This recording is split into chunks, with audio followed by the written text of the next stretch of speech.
Have you ever had that moment where you logically know you are totally safe, but your body just completely Oh, disagrees? absolutely. The classic scenario. Right. It did not get the memo. You're about to give a presentation or you're on a plane and your logical brain is saying, it's fine, I'm prepared, this is safe. But your heart is pounding. Pounding. My palms are sweating, my stomach's in knot. It's like there's this, I don't know, a massive glitch where your logic and your physical reaction are on two different planets. That's such a universal experience. Yeah. It's that battle between the prefrontal cortex, the CEO of the brain, and the deeper, older parts of your nervous system And the older parts usually in win. a straight fight, Yeah. almost always. Yeah. And that frustration is exactly where we're starting this deep dive. It is. We are looking at a really fascinating manual on something called deep subconscious visualization, or DSV, and the source material calls it a neurosomatic treatment, which sounds serious. It does. It sounds like it's about debugging your brain's software. Exactly. The manual was developed by Ariel Harlev, who's a medical coach and rehabilitation specialist, and that background really stood out to me. Me too. He's coming at this from rehabilitation and athletic training. So it's not just tell me about your feelings. Not at all. The whole approach is incredibly functional. Mm. It's less about talking for years and more about, how do we rewire the circuit board to get the machine working again? Right, getting back to performance. And the mission seems to be bridging that mind-body gap we were just talking about. So the manual kicks off with this philosophy. We treat persons, not problems. Which sounds a bit like a marketing slogan. It does, but what does it actually mean in practice here? It's a huge shift in focus. Traditional therapy might see a symptom, like anxiety, and apply a standard protocol for anxiety. It's very one-size-fits-all. Like an assembly line. Exactly. Mm. But DSV says the problem, the anxiety, the phobia, is just a loop running in your specific nervous system. And because everyone's system is wired differently, the solution, the patch, has to be custom-coded. So it's the difference between a suit off the rack and a bespoke suit. That's a great analogy. And this gets to the core of why willpower fails. Talk therapy often works on that logical, analytical level. Which is the part of me that knows the spider is tiny and I shouldn't be scared. Precisely. That's your prefrontal cortex. Yeah. But DSV doesn't target that. It goes deeper. It targets the limbic system and the basal ganglia. Okay, let's pause there. The basal ganglia. I feel like we hear about the amygdala, the fear center all the time, but the basal ganglia, what's its job? It's fascinating. It's deep in the brain. And it's basically the autopilot. It's where your habits live. Your automatic behaviors, your impulses. When you drive to work and can't remember the trip, that's your basal ganglia. It handles the stuff we don't have to consciously think about. Right. It's efficient. But the problem is, it also stores those automatic fear responses. So trying to talk yourself out of a deep-seated fear is like yelling at your computer monitor because the software has a bug. The monitor just shows you what's happening. It can't fix it. Exactly. You put sticky notes on it saying, be calm, but you're not changing the code. Yeah. To do that, you have to get to the hard drive. And the limbic system and basal ganglia, that's the hard drive. So how do you access the hard drive? DSV uses a specific mechanism, trance. And right there, I can hear people getting skeptical.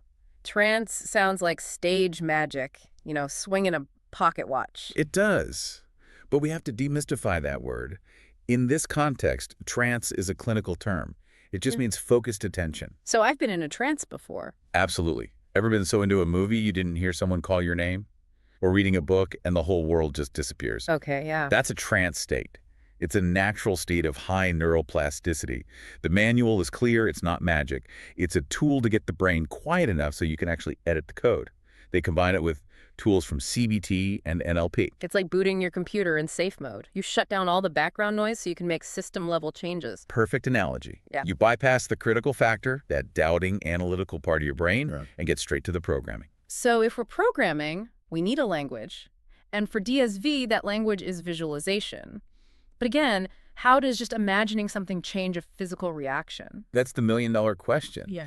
It works because of something called Lang's bioinformational theory from 1979. Lang's theory. The headline is that your brain is actually terrible at telling the difference between a vivid, sensory-rich visualization and reality. I think I've heard this, like with athletes. Exactly. Let's try it. Just imagine you're holding a fresh yellow lemon. Okay, got And it. imagine slicing it in half.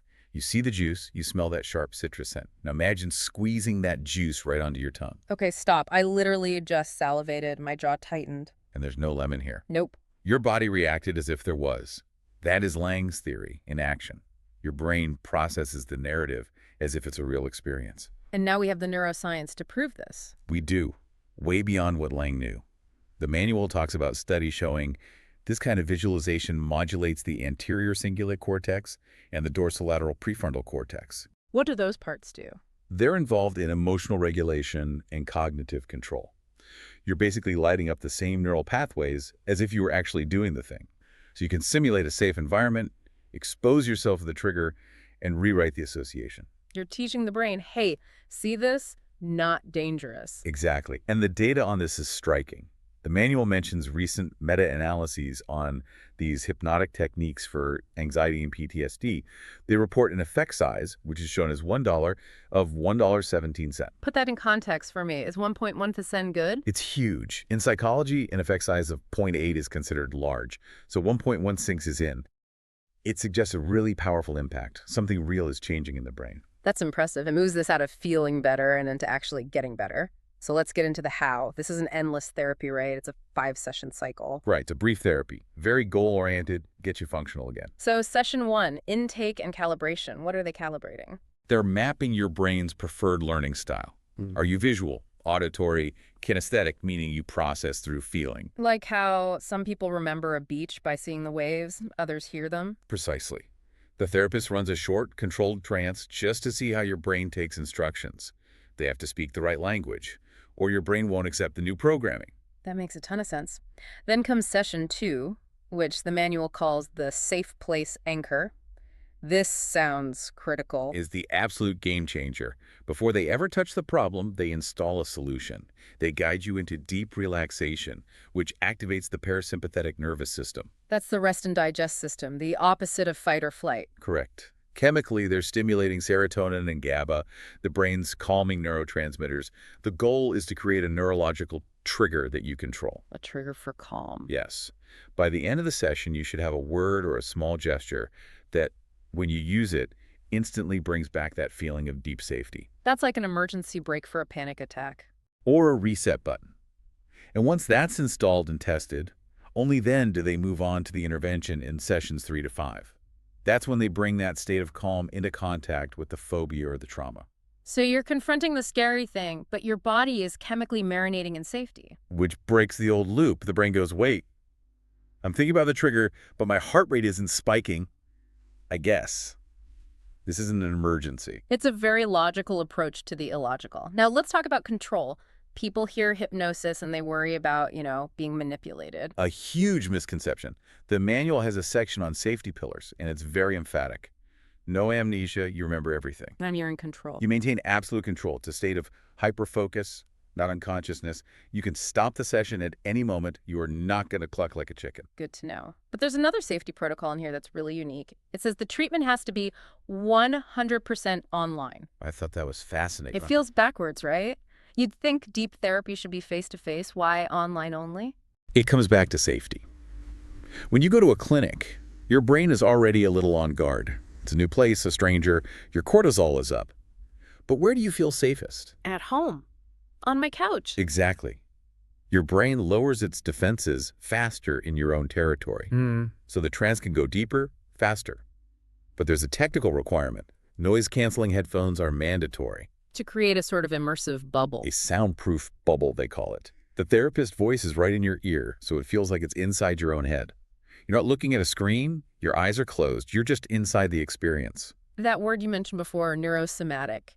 This gets to the somatic part, the body. This isn't just mental. And this is where it gets really interesting for me, because it connects the mind and body so directly. The manual talks about respiratory leverage. Using breathing to hack your nervous system. Yes, but specifically using your diaphragm to mechanically stimulate the vagus nerve. That nerve is the superhighway for your rest and digest system. If you control your breath in a specific way, you physically force your heart rate to slow down. It's a mechanical brake pedal. They also look at posture, right? The idea that if you slouch, you're telling your brain to feel defeated. It's a feedback loop. Yeah. Your brain tells your body to slump when you're sad, but your slumped body also tells your brain to feel sad.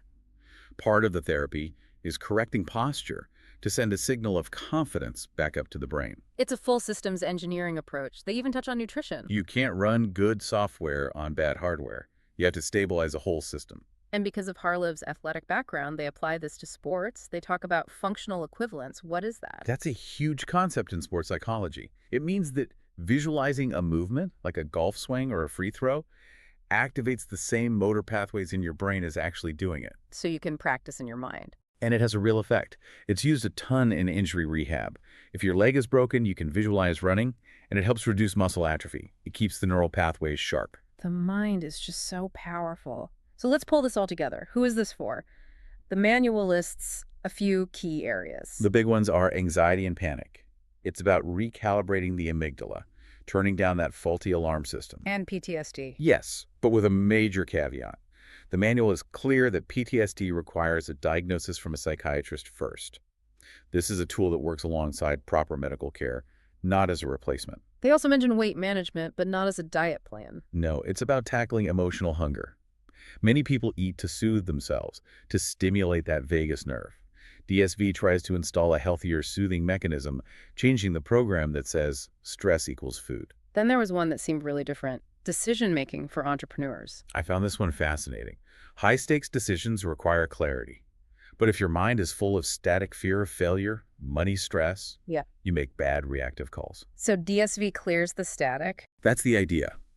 It's used to clear the fear so that the right decision can emerge from what they call visceral certainty. Visceral certainty. I like that. It's a gut feeling you can trust. Exactly. It's trusting your intuition because it's no longer being drowned out by anxiety. So what we have here is this hybrid. It's part engineering, part therapy, part physical training. It takes the brain's biggest weakness, that it can't tell imagination from reality, and turns it into its greatest strength. That's the perfect summary. We let these old, buggy programs run on autopilot and dictate our physical reality. DSV is about taking back the admin rights to your own system. It really makes you think. We use that internal simulator all the time to scare ourselves. We imagine the worst-case scenario over and over. We are experts at visualizing disaster. We're Oscar-winning directors of our own internal horror movies. We really are, and our body reacts to those movies as if they're documentaries. So here's the thought I want to leave you with. If your brain has the power to create a full-blown physical panic attack from a thought that isn't even real, then it must have the power to create profound calm using the exact same mechanism. The hardware is the same. The only difference is the code you're running. The question is, who's at the keyboard? Exactly. Who's controlling the software? Is it you, or is it those automatic patterns? Something to think about. Thanks for diving in with us. A pleasure as always.